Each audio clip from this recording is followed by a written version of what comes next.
से lecture. Student जितने बच्चे 3 मार्च को जीव विज्ञान का पेपर देने वाले हैं, बायोलॉजी का पेपर देने वाले हैं, उनके वीडियो सबसे ज्यादा इंपॉर्टेंट है मेरे प्यारों। जो आज मैं आप लोगों को इस वीडियो में जीव विज्ञान के एक वायरल मॉडल पेपर बताने वाला हूं, और इस मॉडल पेपर में मेरे प्यारों 2022 के, 2023 के और 2024 के जितने इंपॉर्टेंट वायरल प्रश्न है, मैंने उन प्रश्नों को इस पेपर में लिया है मेरे प्यारे बच्चों।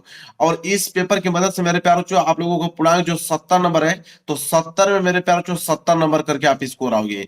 इतना बहुत ही ज्यादा इंपॉर्टेंट पेपर मैंने बनाया, और इस पेपर का सोल्यूशन मैंने बोर्ड एग्जाम की कॉपी पे लिख के आया हूं कि बोर्ड एग्जाम की कॉपी में आप कैसे इसका सोल्यूशन लिखोगे मेरे प्यारे बच्चों।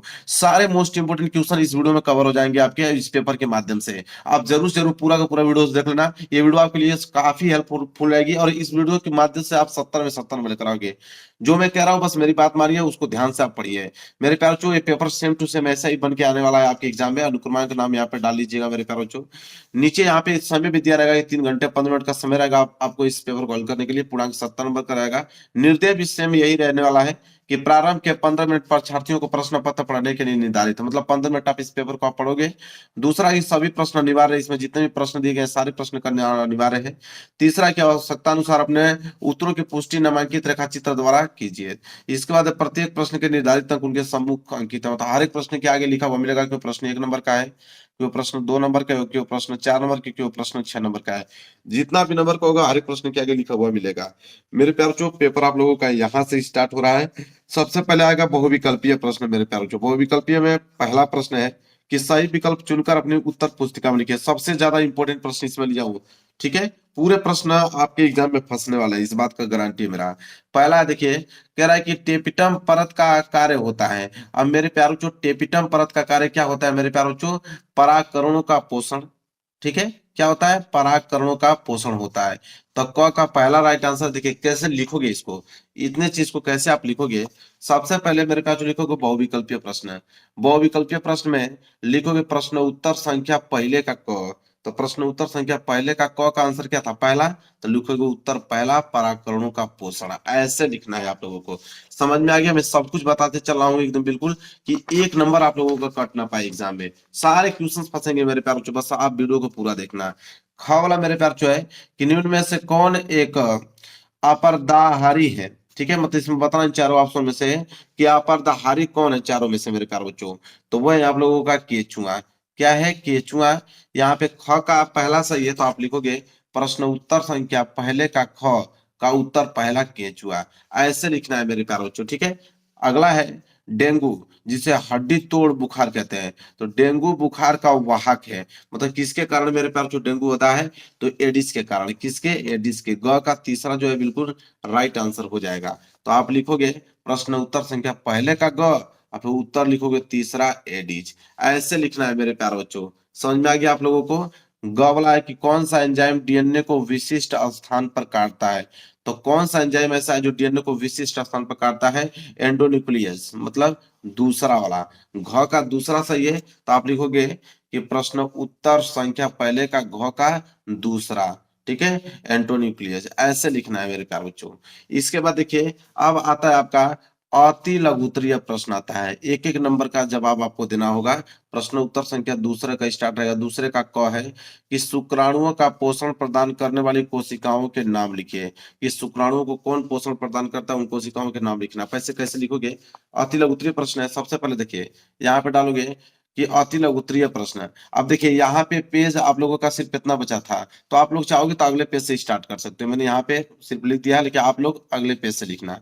अति लघुत्तरीय प्रश्न, प्रश्न उत्तर संख्या दूसरे का क। दूसरे का का था मेरे प्यारों कि शुक्राणुओं को पोषण प्रदान करने वाली कोशिकाओं के नाम लिखिए। तो वो है आपका सर्टोली कोशिका। याद कर लीजिए, सर्टोली कोशिका होता है जो शुक्राणुओं को पोषण प्रदान करता है मेरे प्यारों बच्चों।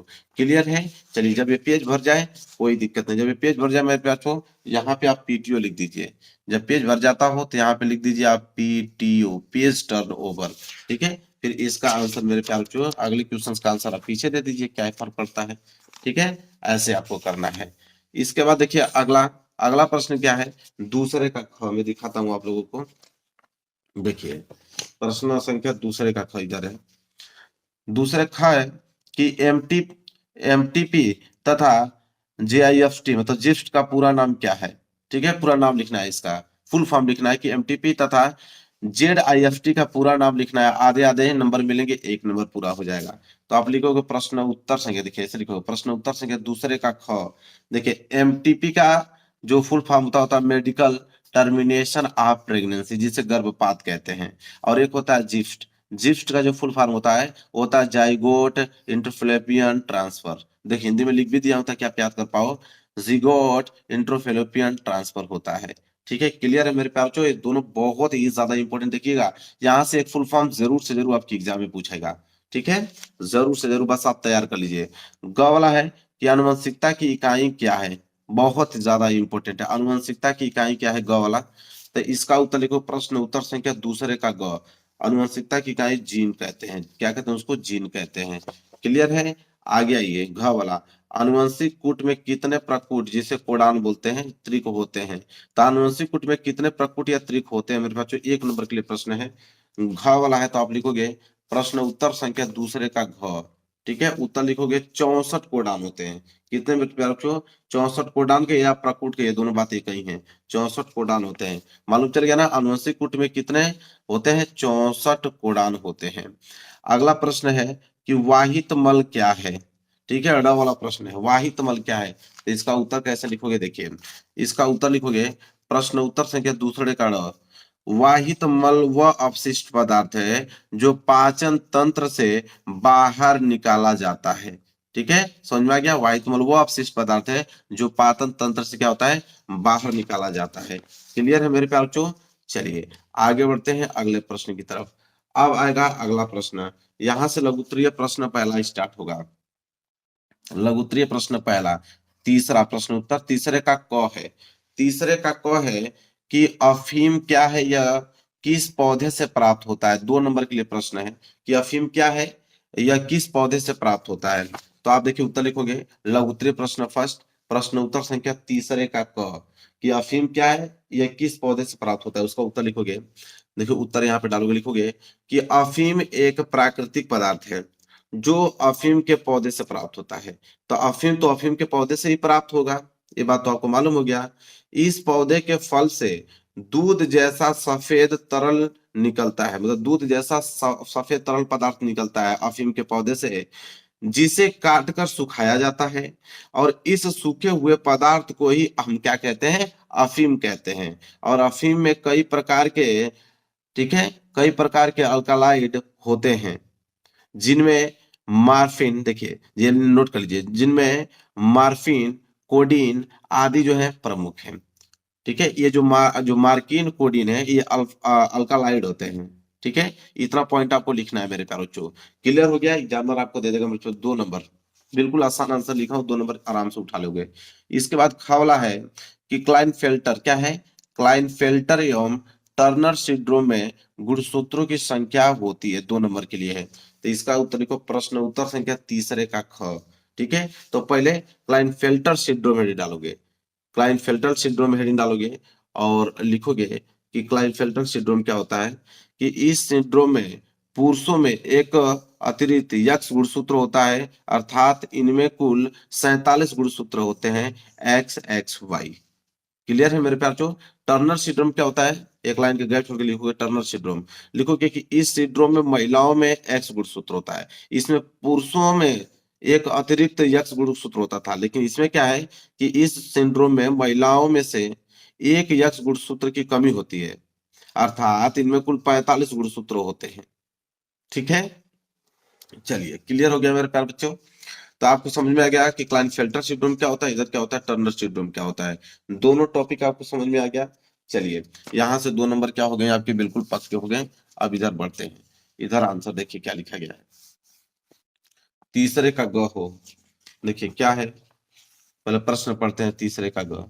बोला है कि मानव में प्रतिरक्षा, जिसे हम लोग इम्यूनिटी कहते हैं, तो मानव में प्रतिरक्षा कितने प्रकार की होती है, उनके नाम लिखिए, 2 नंबर के लिए। तो मानव में प्रतिरक्षा कितने प्रकार की होती है, प्रतिरक्षा कही है या इम्यूनिटी कही है, कितने प्रकार के होते हैं उनके नाम लिखना है, 2 नंबर मिलेगा। तो प्रश्न उत्तर संख्या तीसरे का ग, यहाँ पे उत्तर डालिएगा, फिर लिखिएगा इसका उत्तर कि मानव में मुख्य रूप से 2 प्रकार की प्रतिरक्षा चाहे इम्यूनिटी होती है। कौन कौन, पहला तो जन्मजात प्रतिरक्षा। ये क्या होता है जन्मजात प्रतिरक्षा, कि यह प्रतिरक्षा जन्म से ही प्राप्त होती है। और शरीर को संक्रमण से बचाने में पहली पंक्ति का काम करती है। और एक लाइन के गैप छोड़ के दूसरे क्या होता है मेरे प्यारे जो प्रतिरक्षा, अधिग्रहित प्रतिरक्षा। अधिग्रहित प्रतिरक्षा क्या होता है कि यह प्रतिरक्षा जीवन के दौरान विकसित होती है और शरीर को विशिष्ट रोग जनकों से लड़ने में मदद करती है। तो दो प्रकार के प्रतिरक्षा थे, एक जन्मजात प्रतिरक्षा, दूसरा अधिग्रहित प्रतिरक्षा। दोनों को मैंने डिटेल में बता दिया। क्लियर है मेरे प्यारे बच्चों? चलिए अब तीसरे का घ देखेंगे। तीसरे घ है कि प्रतिजैविक क्या है कि निर्दोष सूक्ष्म जीवों के नाम लिखिए जिनका प्रयोग प्रतिजैविकों के उत्पादन में किया जाता है। देखिए कैसे इसका आंसर लिखोगे, प्रश्न उत्तर संख्या तीसरे का घ, या इस साइड में उत्तर डाल दीजिएगा फिर लिखिएगा कि प्रतिजैविक वे रसायन होते हैं जो बैक्टीरिया जैसे सूक्ष्म जीवों को मारते हैं या उनके वृद्धि को रोकते हैं। इनका उपयोग विभिन्न प्रकार के संक्रमणों के इलाज में किया जाता है। कौन कौन लिखोगे? प्रतिजैविकों के उत्पादन में उपयोग किए जाने वाले दो सूक्ष्म जीव कौन कौन से हैं? तो पहला होता है कि पेनिसिलियम, ठीक है, पेनिसिलियम होता है। दूसरा क्या होता है? स्ट्रेप्टोमाइसिस होता है। तो दो मैंने सूक्ष्म जीवों का नाम बता दिया और इन दोनों के बारे में लिखेंगे भी हम लोग, ये दोनों होते क्या है। पहला हेडिंग डालोगे मेरे प्यारे बच्चों कि पेनिसिलियम क्या होता है, लिखोगे यह एक फफूंद है जिससे पेनिसिलियम नामक प्रतिजैविक प्राप्त होता है। और दूसरा होता है स्ट्रेप्टोमाइस, ठीक है। तो स्ट्रेप्टोमाइस क्या होता है मेरे प्यारे बच्चों, इसके बारे में लिखोगे यह एक जीवाणु होता है, यह एक जीवाणु है जिससे स्ट्रेप्टोमाइसिन नामक प्रतिजैविक प्राप्त होता है। तो दोनों के बारे में बिल्कुल डिटेल लिखा है, एक नंबर एग्जाम में बता दूं कि आपका काट नहीं सकता है। और इस प्रकार जब लिखोगे मेरे पास जो बहुत ही ज्यादा प्रभावित हो जाएगा आपसे, ठीक है। इसके बाद है वन्य जीव संरक्षण के लिए सरकार द्वारा क्या कदम उठाए गए हैं। तो इसका उत्तर लिखोगे तीसरे का ड, हेडिंग डालोगे प्रश्न उत्तर संख्या तीसरे का ड, यहाँ पे उत्तर लिखोगे कि वन्य जीव संरक्षण के लिए सरकार ने कई कई कदम उठाए हैं। जैसे में देखिए पहला पॉइंट लिखिएगा राष्ट्रीय उद्यानों, वन्य जीव अभ्यारण्यों और जैवमंडल संरक्षण क्षेत्रों की स्थापना। दूसरा लिखोगे वन्य जीव संरक्षण अधिनियम 1972 लागू करना जिसमें शिकार पर प्रतिबंध और वन्य जीवों के संरक्षण के नियम शामिल हैं। और तीसरा लिखना है कि लुप्त प्राय प्रतिजातियों के लिए विशिष्ट पुनर्वास और संरक्षण कार्यक्रम चलाना। तो तीन मैंने यहाँ पे डिटेल में बता दिया मेरे प्यारों बच्चों, कोई दिक्कत नहीं होना चाहिए। इतना बेहतरीन तरीके से आंसर कोई आपको बताएगा नहीं, इतना शॉर्टकट। इसके बाद आते हैं यहाँ पे चौथा, ठीक है, कि चौथा का क है कि शारीरिक रोध और कोशिकीय रोध में संक्षिप्त टिप्पणियां लिखिए। तो शारीरिक रोध और कोशिकीय रोध पर संक्षिप्त टिप्पणियां लिखना है। तो लिखोगे प्रश्न उत्तर संख्या चौथे का, ये लघु उत्तरीय प्रश्न सेकंड है। तो प्रश्न उत्तर संख्या चौथे का क उत्तर डालोगे, पहले शारीरिक रोध फिर कोशिकीय रोध, दोनों पॉइंट बताना है। तो पहले तो शारीरिक के रोध, अब यहाँ पे उत्तर लिखोगे, हेडिंग डालोगे शारीरिक रोध। उसके बारे में लिखोगे कि यह बाहरी अवरोध है जो शरीर को हानिकारक सूक्ष्म जीवों से बचाते हैं जैसे कि त्वचा, बलगम और श्लेष्म झिल्ली। यह बैक्टीरिया, वायरस और अन्य रोगाणुओं को शरीर में प्रवेश करने से क्या करते हैं? रोकते हैं। इसके बाद अगर हम बात करें एक लाइन छोड़ के, कोशिकीय रोध। कोशिकीय रोध क्या होता है? यह रोध शरीर के अंदर प्रतिरक्षा कोशिकाओं द्वारा होता है जैसे फागोसाइट्स और लसिकाणु। यह कोशिकाएं हानिकारक सूक्ष्म जीवों को नष्ट करती है। तो मैंने दोनों बता दिया, शारीरिक रोध भी और कोशिकीय रोध भी बता दिया। क्लियर है मेरे प्यारे बच्चों? चलिए इतना डिटेल में आपको कोई बताएगा नहीं मेरे प्यारे बच्चों। आप मान के चलिए 70 में 70 बायोलॉजी में ला दूंगा, 70 में 70 आप लोगों का आएगा, इस बात का दावा करता हूँ। बस जो पेपर करा लूं बस उसको ध्यान से कर लीजिए। चौथे का कहोगे, चौथे का ख कह रहा है कि विसंयोजन के नियम पर टिप्पणी लिखिए कि विसंयोजन के नियम क्या है मेरे प्यारे बच्चों। तो चलिए देखते हैं विसंयोजन। तो प्रश्न उत्तर संख्या चौथे का ख डालोगे, ठीक है। तो चलिए देखते हैं कि विसंयोजन के नियम क्या है। तो लिखेंगे हम लोग यहाँ पे प्रश्न उत्तर संख्या चौथे ख कि मेंडल का यह युग्मकों की शुद्धता का नियम कहलाता है, ठीक है। विसंयोजन का नियम को ही हम लोग क्या कहते हैं कि मेंडल के यह युग्मकों की शुद्धता का नियम कहलाता है।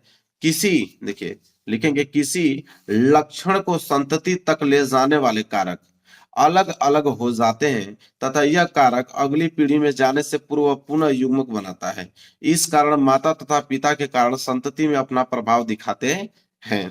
इसके बाद कुछ पॉइंट और लिखना है, तो इधर लिखोगे जैसे जब यफ पीढ़ी में प्राप्त संतति का स्वयं संकरण कराया जाता है तो बनने वाली संततियों में फिर से लंबेपन एवं बौनेपन का लक्षण परिलक्षित होता है। क्लियर है? चलिए अगले प्रश्न की तरफ बढ़ेंगे। चौथे का ग। चौथे का ग है कि कैंसर क्या है और इसके बचाव व उपचार का उल्लेख कीजिए। ठीक है, 3 नंबर के लिए प्रश्न मेरे प्यारे बच्चों है। तो लिखेंगे प्रश्न उत्तर संख्या चौथे का ग। 3 नंबर के यहाँ पर उत्तर लिखेंगे और लिखेंगे कि कैंसर एक ऐसी स्थिति है जिसमें शरीर की कोशिकाएं अनियंत्रित रूप से बढ़ने और विभाजित होने लगती है। यह कोशिकाओं के समूह में ट्यूमर जिसे गांठ का निर्माण कर सकता है, जो आसपास के ऊतकों पर आक्रमण कर सकता है और रक्त या लसिका प्रणाली के माध्यम से शरीर के अन्य भागों में फैल सकता है। इसके बाद देखिए लिखेंगे कैंसर का बचाव कैसे करेंगे। उसमें पहला पॉइंट लिखेंगे स्वस्थ जीवन शैली, लिखेंगे संतुलित आहार, नियमित व्यायाम और स्वस्थ वजन बनाए रखना। दूसरा है धूम्रपान और शराब से बचाव, लिखेंगे तंबाकू और अत्यधिक शराब का सेवन कैंसर का प्रमुख कारण है। क्लियर है मेरे प्यारे बच्चों? इसके बाद देखिए अगला पॉइंट लिखेंगे, उसी में लिखेंगे हम लोग अगला पॉइंट। देखिए उसी में अगला पॉइंट कैसे लिखेंगे, एक पॉइंट नहीं छूटेगा मेरे बच्चों। अगला लिखेंगे सूरज की पराबैंगनी किरणों से बचाव, लिखेंगे त्वचा कैंसर से बचने के लिए धूप से बचें या सनस्क्रीन का प्रयोग करें। जो सनस्क्रीन आता है, ठीक है, सूर्य से प्रकाश से बचने के लिए क्रीम आता है। चौथा है संक्रमण से बचाव, लिखेंगे कि हेपेटाइसी हेपेटाइटिस बी और एचवी जैसी संक्रमणों से बचाव के लिए टीकाकरण करवाएं। इसके बाद समय समय परीक्षण, लिखेंगे नियमित जांच से शुरुआती अवस्था में कैंसर पता चल सकता है। लिखेंगे कैंसर का उपचार कैसे होगा। पहला सर्जरी करवा के, लिखेंगे कैंसर प्रभावित हिस्से को शारीरिक रूप से हटाने के लिए, मतलब उसको जहाँ पे कैंसर हुआ उसको हटाने के लिए आपको सर्जरी करवाना पड़ेगा अगर उसका उपचार करना चाहते हैं तो, अगर कैंसर हो जाता है आपको तो। फिर होता है एक कीमोथेरेपी। ये क्या होता है कि दवाओं द्वारा कैंसर कोशिकाओं को मारने के लिए, ठीक है, कीमोथेरेपी करवाते हैं, उसमें दवा दिया जाता है जहां पे भी आप अगर कैंसर हुआ रहेगा उसके कोशिकाओं को मारने के लिए। तीसरा होता है विकिरण चिकित्सा, लिखोगे उच्च ऊर्जा विकिरण का उपयोग करके कैंसर कोशिकाओं को नष्ट करना। इसके बाद है इम्यूनोथेरेपी। ये क्या होता है कि शरीर की प्रतिरक्षा प्रणाली को कैंसर से लड़ने के लिए क्या करता है, मजबूत आपको करता है। पांचवा होता है लक्षित चिकित्सा, लिखोगे कि विशेष दवाओं का उपयोग करना जो कैंसर कोशिकाओं के विशेष गुणों को लक्षित करती है। तो यह है कैंसर के उपचार। 5 प्रकार से हम लोग उपचार मैंने यहाँ पे लिख दिया बेहतरीन तरीके, 1 नंबर आपका एग्जामिनर नहीं काट सकता है। अगला प्रश्न का उत्तर यहाँ पे देंगे, प्रश्न उत्तर संख्या चौथे का घ। पहले देखें चौथे का घ पूछा क्या है। तो पूछा है चौथे का कि एक संकर एवं द्विसंकर टेस्ट क्रॉस को समझाइए। 3 नंबर के लिए बहुत ही इंपॉर्टेंट प्रश्न मेरे प्यारे बच्चों है। तो प्रश्न उत्तर संख्या चौथे का ग। पहले डालेंगे एक संकर टेस्ट क्रॉस, कि एक संकर टेस्ट क्रॉस क्या होता है इसके बारे में लिखेंगे कि एक संकर टेस्ट क्रॉस में केवल एक विशेषता जीन पर ध्यान केंद्रित किया जाता है। इसमें एक विशिष्ट लक्षण के लिए विषय युग्मजी, जिसे हम लोग बोलते हैं हेरेटोराइजिक, माता पिता का क्रॉस होता है। उदाहरण के लिए यदि किसी पौधे में ऊंचाई का लक्षण देखा जाए तो एक ऊंचा कैपिटल टी स्मॉल टी पौधा और एक बौना पौधा स्मॉल टी पौधा क्रॉस किया जाता है। इससे यह पता चलता है कि संतानों में किस अनुपात में लक्षण पाए जाते हैं और यह मेंडल के अलगाव के नियम के अनुसार 1:1 का अनुपात उत्पन्न करता है, मतलब 1:1 का अनुपात उत्पन्न करता है। इसे बोलते हैं एक संकर टेस्ट क्रॉस। इसके बाद द्विसंकर टेस्ट क्रॉस क्या होता है मेरे प्यार, तो देखिए द्विसंकर टेस्ट क्रॉस ये होता है कि द्विसंकर टेस्ट क्रॉस में दो विशेषताएं, दो भिन्न जीनों पर ध्यान केंद्रित किया जाता है। इसमें माता पिता के दो लक्षणों के लिए विषम युग्मजी, ठीक है, हेटेरोजाइगस गुणसूत्रों का क्रॉस किया जाता है। उदाहरण के लिए यदि बीज के रंग कैपिटल वाई स्मॉल वाई और आकार कैपिटल आर स्मॉल आर को ध्यान में रखा जाए तो हेटेरोजाइगस यहाँ पे capital Y capital R small R पौधों का क्रॉस दो अभिलक्षणों को पुनः गणना के लिए किया जाता है और इससे संतानों में जो है एक का अनुपात उत्पन्न होता है जो स्वतंत्र वर्गीकरण के मेंडल के नियम पर मतलब मेंडल के नियम को क्या करता है, दर्शाता है। ठीक है, क्लियर है मेरे प्यार, इतना